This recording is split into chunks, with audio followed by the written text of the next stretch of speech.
से उलझते हैं अभी तो करबला का आखिरी मैदान बाकी है कुछ देर की खामोशी है फिर शोर आएगा आज कुत्तों का वक्त है कल हमारा दौर आएगा।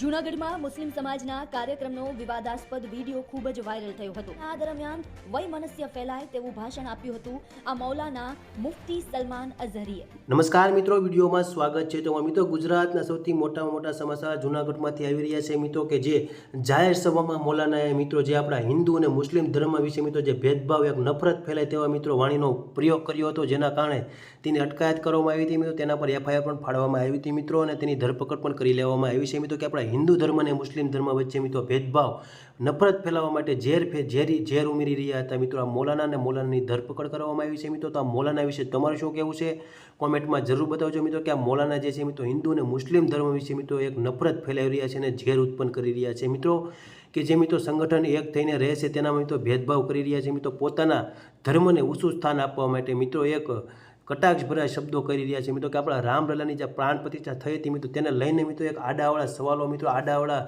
વાતો મિત્રો કરી રહ્યા હતા સભામાં, જેના કારણે તેની અટકાયત કરવામાં આવી હતી મિત્રો. અને હાલ સોશિયલ મીડિયામાં વિડીયો ખૂબ જ વાયરલ થઈ રહ્યો છે મિત્રો. તો આ મૌલાના વિશે તમારું શું કહેવું છે મિત્રો, કે જે આપણા હિન્દુ ધર્મને મિત્રો આપણે એટલી બધી નફરત કરે છે મિત્રો. તો એટલી બધી નફરત કેમ મિત્રો, કે જે આપણા હિન્દુ ભાઈઓ છે એક થઈને રહે છે, પણ મુસલમાનના મિત્રો જે આ મૌલાના જે છે મિત્રો એટલા ચાહકો છે છતાં પણ તેનામાં એટલી બધી નફરત છે. તો મિત્રો આ નફરતને લઈને તમારું શું કહેવું છે કોમેન્ટ બોક્સમાં જરૂર બતાવજો, અને કોમેન્ટમાં જય શ્રી રામ જરૂર લખજો.